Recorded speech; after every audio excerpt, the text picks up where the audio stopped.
Pak Prabowo kalau di Kompas itu masih nomor 1, di kami temukan di bulan Maret itu nama Pak Ganjar sebenarnya sudah mulai melewati nama Pak Prabowo.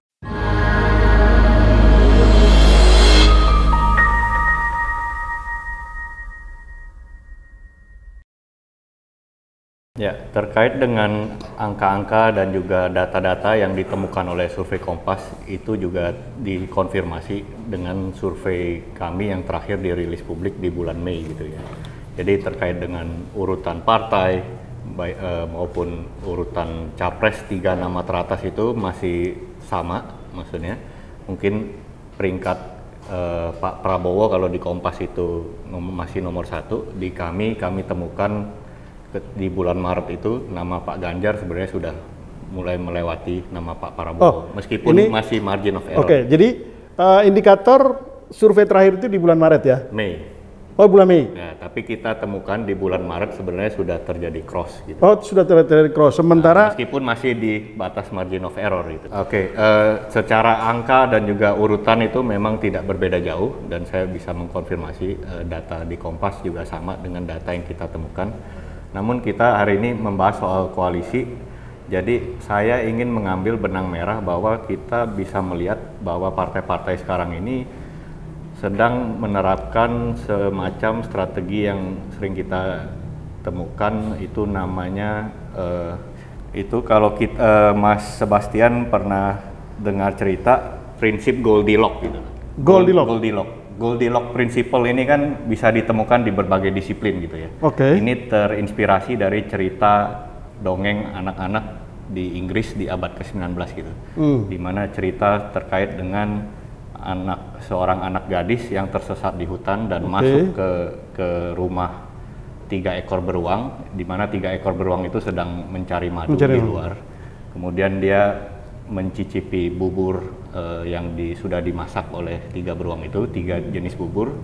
Kemudian dia mencoba bubur pertama terlalu panas, bubur kedua terlalu dingin, bubur ketiga itu pas gitu. Jadi prinsip Goldilocks ini sebenarnya ingin mengatakan bahwa di dalam disiplin ilmu atau sistem apapun termasuk di politik, sebuah sistem akan mencari the right temperature gitu loh,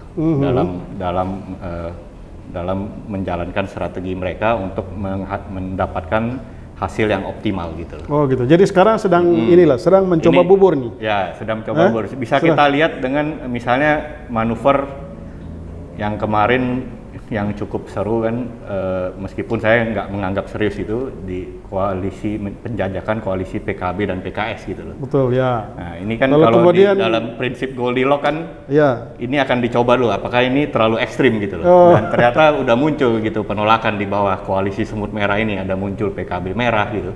Nah itu salah satu contoh ketika partai mencoba itu, dan untuk PDIP juga sama gitu. Mungkin kemarin ada pernyataan dari Sekjen, kita menutup pintu, tidak mungkin berkoalisi dengan PKS dan Demokrat gitu. Nah itu juga secara tidak langsung Mas Hasto sebagai Sekjen memagari gitu. Oh, artinya dia ini sudah jelas ini buburnya gini. Oke. Awal mulanya kan disebabkan oleh presidensial threshold kita yang sangat tinggi gitu ya. Oke. Itu yang menjadi faktor kenapa dari sekarang penjajakan itu ditarik jauh-jauh hari gitu loh, untuk mencari chemistry segala macam. Kemudian kan terkait dengan strategi yang tadi Mas Yohan juga udah katakan, ada Mas Sebastian juga bilang ada partai yang sudah mengumumkan 3 nama capres yang akan diusung oleh partai mereka di awal gitu dari sekarang, seperti Nasdem. Ada juga yang mengumumkan koalisi dulu meskipun capresnya belum jelas gitu. Ya ini bagian dari strategi politik dari masing-masing partai. Kalau kita bedah dari sisi strategi Nasdem gitu, ada 2 bacaan gitu. Bisa ada yang membaca bahwa ini bagian dari bargaining position Nasdem. Apakah nantinya mereka, ketika mereka nanti yang sekarang sudah intens mereka jajakin kan koalisi dengan PKS dan Demokrat gitu loh, yang dalam 2 hari berturut mereka terima di kantor Surya Paloh di Nasdem Tower gitu. Nah ini kan satu bacaan ini oke, berarti Nasdem ini meskipun partai koalisi pemerintahan, tapi yang mereka intens berkomunikasi justru dua partai oposisi gitu loh. Nah ini satu bacaan bahwa titik temunya tiga partai ini mungkin ada terkait dengan capres itu di Pak Anies Baswedan ya, karena ketika kita membedah dari data pendukung masa akar rumput PKS itu sudah lumayan ngeblok ke Pak Anies gitu. Meskipun kalau di Nasdem itu masih agak terpencar ya antara Pak Anies, Pak Ganjar dan juga ini Pak Prabowo gitu loh, terkait dengan pemilih Nasdem gitu di bawah. Tapi ini merupakan satu strategi. Jadi ketika apabila nanti pada saatnya Nasdem mengusung Anies bersama dengan PKS terutama dan juga mungkin Demokrat gitu sebagai partai oposisi, ini udah clear nih. Anies ini kan representasi dari kandidat anti Jokowi saat ini. Kita bisa bedah dari masa pendukungnya dari sisi demografi dan juga wilayah gitu. Masa pemilih yang mendukung Pak Anies ini memang masa pendukung yang pada tahun 2019 tidak memilih Pak Jokowi gitu loh. Oh gitu. Nah, tapi kan ada Prabowo. Semenjak Pak Prabowo masuk ke koalisi pemerintah itu kita temukan tren yang jelas bahwa suara Pak Prabowo ini bocor ke Pak Anies gitu loh. Oh gitu. Terutama dengan suara basis Muslim kanan ya maksudnya. Jadi itu makanya ini menarik. Jadi Pak Anies ini juga merupakan musuh utama Pak Prabowo sekarang, karena Pak Prabowo sendiri suaranya itu semenjak dari pemilu 2019 terus turun gitu loh. Maksudnya. Oh gitu. Jadi yang terancam dengan majunya Anies ini sebetulnya Pak Prabowo ya? Karena menggarap karena pemilih yang relatif sama. Pemilih Muslim yang tadinya loyal ke Pak Prabowo sekarang udah mulai bocor gitu. Udah bergeser. Nah, jadi mulai bergeser. Yang punya kepentingan untuk suara anti pemerintah yang dulu ngeblok ke Pak Prabowo sekarang sudah beralih ke Pak Anies gitu. Saya juga nggak bisa spekulatif mengambil kesimpulan Bu Mega akan mengusung siapa ya, karena itu kan menjadi $1 million question dari 270 juta orang Indonesia gitu. Kecenderungan. Tapi sinyal-sinyal itu ya bisa diinterpretasikan oleh masing-masing pihak sesuai kepentingannya gitu loh. Dan kita sebagai lembaga survei cuma memotret publik, menyajikan hasil data per hari ini seperti itu gitu loh. Itu keputusan yang diambil oleh elit masing-masing partai itu ya bisa seperti yang tadi Mas Yohan bilang, ignore the electability factor, meskipun itu mungkin bisa dibaca sebagai tindakan yang tidak rasional ya, karena kan partai juga membutuhkan ya, they want to grab power lah maksudnya. Mereka juga membutuhkan kotel efek dari capres yang diusung itu gitu loh, karena party ID di konteks pemilih kita itu yang sangat rendah, sangat figur sentrik, candidate sentrik. Oleh karena itu ya siapa capres yang diusung itu ya biasanya memberikan efek kotel gitu loh.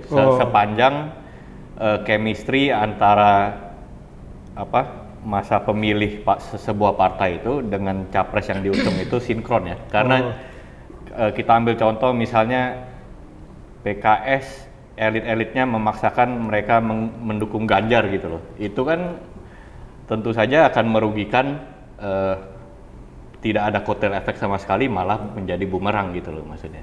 Jadi elit partai juga perlu memahami suasana kebatinan masa partai mereka, ini siapa yang mereka usung agar kotel efek itu bisa didapatkan gitu loh. Saya tentu akan mungkin memberikan saran dengan ada trade off-nya lah setiap keputusan itu kan maksudnya. Gimana pun juga Mbak Puan adalah putri Bu Mega, dan juga Mbak Puan sebagai terah Soekarno itu sangat dibutuhkan untuk merekatkan partai gitu loh. Sebagai perekat ideologis partai itu, simbol Mbak Puan itu tidak bisa dihindarkan gitu loh. Maksudnya itu udah itu satu poin. Satu poin gitu. Terus poin yang lain kalau Ganjar? Saat ini kan Ganjar itu meskipun Pak Ganjar ini sudah lama menjadi kader PDIP, tapi kita bisa lihat rekam jejaknya tidak pernah menjadi ya tidak pernah menjadi elit lah, maksudnya di DPP gitu loh. Jadi penentu ya, belum pernah jadi penentu ya. Ya, jadi kalau memang berkaca dari pengalaman di 2014, maksudnya saat itu kan Ibu Mega memberikan tiket ke Pak Jokowi, apakah ini akan berulang? Ya tentu saya nggak bisa ambil kesimpulan karena masih ada waktu kan, sampai Bu Mega pun bilang saya mau ngambil keputusan di akhir seperti itu juga hak prerogatif saya gitu loh. Oh gitu ya? Sebelum ke situ ya benar, saya akan bilang jumlah koalisi nanti akan sangat bergantung pada dinamika internal koalisi pemerintah sekarang, Pak. Karena sekarang kan yang di luar hanya Demokrat dan PKS gitu.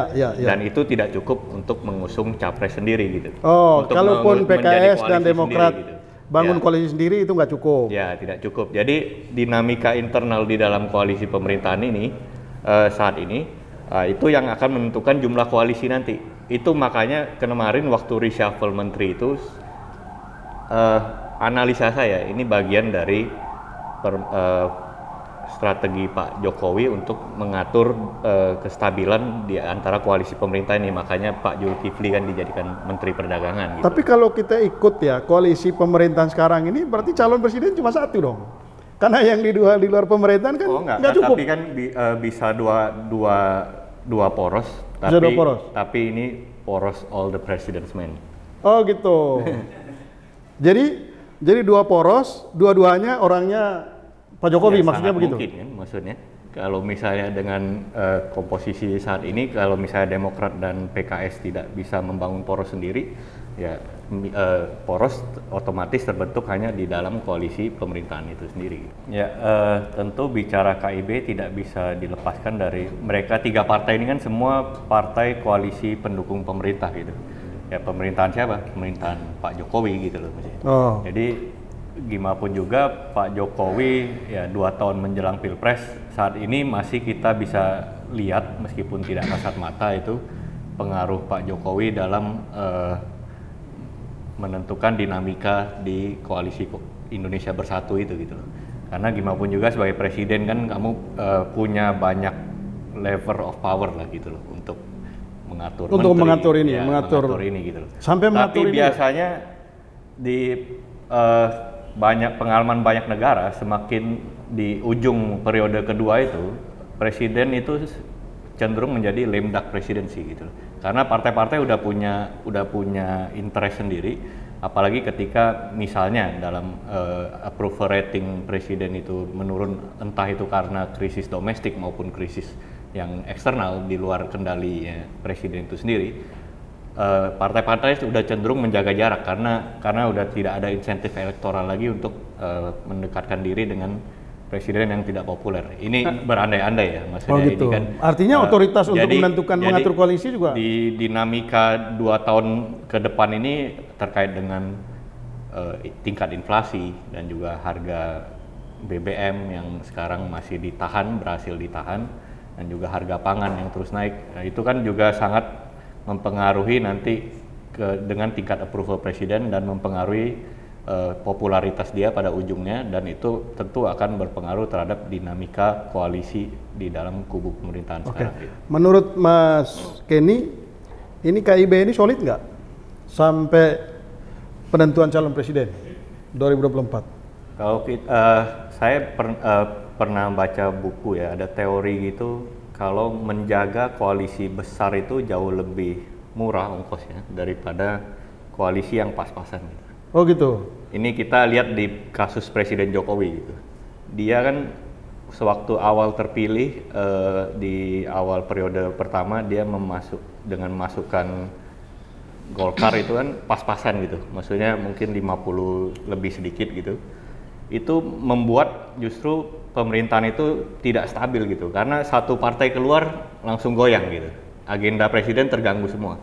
Nah itu pelajaran yang diambil Pak Jokowi, saya rasa, maksudnya analisa saya aja, di masa periode kedua ini dia membangun koalisi di parlemen sebesar-besarnya gitu, sampai sekarang terakhir dengan PAN masuk itu 80% gitu, 82% mungkin kalau nggak salah, sehingga ketika ada satu partai yang mau membalelo, ya udah keluar aja gitu. Oh gitu ya. Nah itu Maksudnya itu juga salah satu strategi Pak Jokowi gimana menjaga stabilitas di parlemen gitu.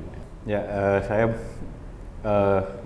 sepakat sama Mas Yohan, memang kita harus optimis lah ya, gimana pun juga dengan politik kita masa depan, gimana partai itu bisa dibangun secara lebih profesional dan modern gitu. Jadi mungkin tradisi itu sudah ada, kita lihat di PKS ya, sangat tidak tergantung figur gitu loh. Jadi sistem mesin partai itu udah berjalan secara efektif dan profesional, dan juga ada ikatan dan visi ideologis gitu yang mereka bawa gitu. Dan kan di negara demokrasi maju itu partai itu udah clear gitu jenis kelaminnya gitu loh, antara ideologi dan juga program-program yang mereka bawa. Sedangkan di Indonesia ini kita masih mengalami kesulitan membedakan partai satu dengan yang lainnya, kecuali mungkin untuk partai yang katakan nasionalis dan Islamis, hanya sebatas itu saat ini pembeda di konteks lanskap elektoral kita gitu loh. Belum masuk ke hal-hal yang lebih substantif, misalnya dari sisi spektrum ideologi ekonominya, ideologi sosialnya. Itu kedepannya kita dorong partai-partai lebih bisa memberikan warna terkait warna ideologi terhadap, dan juga sistem kepartaian yang dibangun lebih modern gitu.